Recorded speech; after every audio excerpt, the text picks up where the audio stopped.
सिंहस्थ सहाय्यक समिती द्वारा प्रसारित सोहळा कुंभ पर्वाचा श्रद्धा सेवा समरसतेची उभारणी सिंहस्थ कुंभ पर्वणी या सिंहस्थ कुंभ पर्वानिमित्तानं प्रसारित करीत आहोत जनजागरण भावजागरण आणि जनसहभागाचा अर्थ उलगडणारा कार्यक्रम सोहळा कुंभ पर्वाचा. संकल्पना महेश दाबक, लेखन आणि निर्मिती सुप्रिया देवघरे, कॅलिडोस्कोप नाशिक. ऐकूया जनजागरण भावजागरण आणि जनसहभागाचा सोहळा कुंभ पर्वाचा. नमस्कार श्रोते हो, आजचा सोहळा कुंभ पर्वाचा या कार्यक्रमाचा 14वा भाग. आजच्या भागात अमृत स्नानाच्या अद्भुत क्षणाची चर्चा रंगणार आहे. आजी देवाजवळ बसली आहे आणि आर्या आजीचं मन एकाग्र होऊ देत नाहीये. तिला जाणून घ्यायचंय अमृत स्नानाविषयी. चला ऐकूया. आजी आजी बस, शांत बस जरा. आजी, काय आहे? अमृत स्नानाच्या दिवशी नक्की काय होतं ग? बाबा म्हणत होते की तुम्ही पाहिलंय म्हणून. हो, मागच्या सिंहस्थात. त्या दिवसाची आठवण अजून ताजी आहे. आजी सांग ना ग मला. सांगता येईल ना, पण अनुभव शब्दात नाही येत पूर्ण. तरी सांग आजी, थोडं तरी सांग. ए आजी, मलाही ऐकायचंय. बरं, बसा सगळे, सांगते.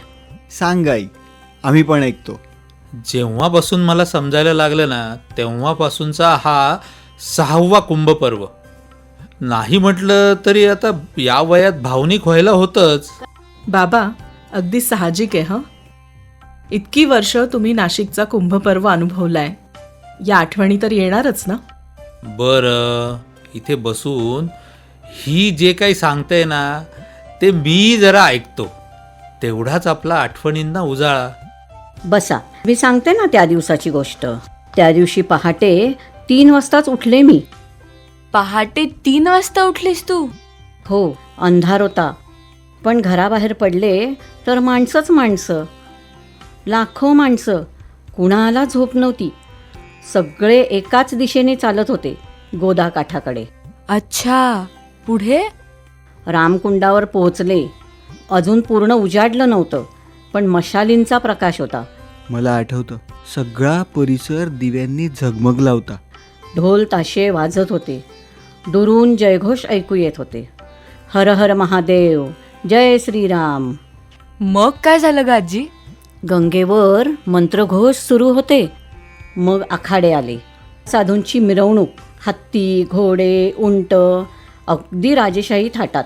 किती भव्य होतं ते दृश्य. शब्दात नाही सांगता येत बाळा, डोळ्यांनी बघायला हवं. हो ना, खरंच. स्नान केव्हा सुरू होतं? सूर्य उगवायला लागला आणि त्याच क्षणी पहिल्या आखाड्याने गोदावरीत उडी घेतली. जयघोष आकाशाला भिडला. हर हर महादेव.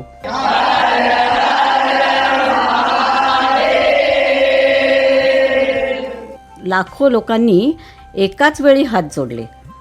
मी उभी होते आणि माझ्या डोळ्यात पाणी आलं ग. का आलं आजी डोळ्यात पाणी? माहीत नाही बाळा, पण वाटलं हे केवळ स्नान नाही, हे काहीतरी खूप मोठं आहे. हजारो वर्षांची परंपरा त्या एका क्षणात साकार होत होती. आजी, त्या क्षणी तुला मनात काय वाटलं असेल ग? वाटलं आपण किती नशीबवान आहोत. लाखो लोक वर्षानुवर्षे या मातीत येतात, या गोदावरीत डुबकी मारतात, आणि आपण याच मातीत जन्मलो, याच नदीच्या काठावर राहतो. आई, हे ऐकून मन अगदी भारावून गेलंय. हो, ते दृश्यच असं होतं. बघणाऱ्यांच्या डोळ्यात पाणी आलं. मलाही आठवलं, मी होतोच त्या दिवशी. आजोबा, तुम्हाला काय वाटलं तेव्हा? तुम्ही पण इमोशनल झाला होतात का? हो, आणि माझेच काय, माझ्या भोवती असणारे लाखो लोक होते, त्यांचेही डोळे पाणावले होते. म्हणजे त्या क्षणी सगळे एक झाले होते. हो, श्रीमंत गरीब असा काहीच भेदाभेद नव्हता हं. आणि ते होते ते फक्त भाविक होते गोदामाईची. संपूर्ण कुटुंब मिळून आपण यंदा नक्की जाणार. अगदी नक्की. हे चुकवायचंच नाही. हो, आपणही 3 वाजता निघायचं आजीसारखं. हो पहाटे निघायचं, गर्दी होण्याआधी. हे मला पण उठवा बरं का. ते रोजचंच काम आहे आमचं रोहन. ए आई, त्या कुंभपर्वाच्या पुस्तिकेमध्ये ना सिंहस्थाच्या तारखा आल्यात, त्या सांग बरं. बरं, अमृत स्नानाच्या तारखा सांगते आता. नाशिकमध्ये 3 मुख्य अमृत स्नान. पहिलं 2 ऑगस्ट 2027, आषाढ सोमवती अमावस्या. दुसरं महाकुंभ स्नान 31 ऑगस्ट 2027, श्रावण अमावस्या. तिसरं 11 सप्टेंबर 2027. आजी मी लिहून घेतो थांब. आणि त्र्यंबकेश्वरला? त्र्यंबकेश्वरलाही पहिलं 2 ऑगस्ट 2027, दुसरं 31 ऑगस्ट 2027, तिसरं 12 सप्टेंबर 2027. मी एक काम करते, माझ्या डायरीत लिहून ठेवते, म्हणजे मी विसरणार नाही. शाब्बास आर्या. माझ्या ऑफिसला पण परवणीला सुट्टी असेल. आर्या, या तारखा मलाही दे बेटा. आणि मी आमच्या भिशीच्या ग्रुपमध्ये या तारखा कळवीन. मग आमचंही प्लॅनिंग आहे ना स्वयंसेविका होण्याचं, त्यासाठी आम्हालाही ही माहिती हवी. आजी, हा क्षण 12 वर्षातून एकदाच येतो ना, मग आपण तो अनुभवायलाच पाहिजे. हो बाळा, आणि केवळ बघायला नाही, यजमान म्हणून आपण सहभागी व्हायला हवं. येणाऱ्या प्रत्येक भाविकाला मदत करायला हवी. हेच आपलं कर्तव्य आहे. मी स्वयंसेवक होणार. आणि मी पण. आम्ही तर झालोय आणि कामालाही लागलोय. छान. पण एक लक्षात ठेवा, स्वयंसेवक होणं म्हणजे फक्त काम करणं नाही बरं का. येणाऱ्या भाविकाला हसून सांगणं, या नाशिकमध्ये आपले स्वागत आहे, ही एक स्वयंसेवाच आहे. आजोबा, मी हे नक्की करीन. मला हिंदीतही बोलता येतं. मी सगळ्या भाविकांचं हसून स्वागतही करेन आणि माहिती लागलीच तर ती त्यांना सांगेनही. आणि मी खास परदेशी भाविकांसाठी इंग्रजीत सांगेन.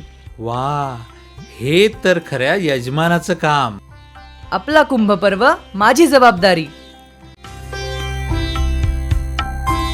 अमृत स्नानाचा तो अद्भुत क्षण 12 वर्षातून एकदाच येतो बरं का.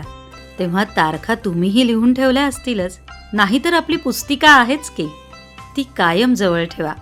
कारण हे आपलं पर्व आहे. आपण यजमान आहोत.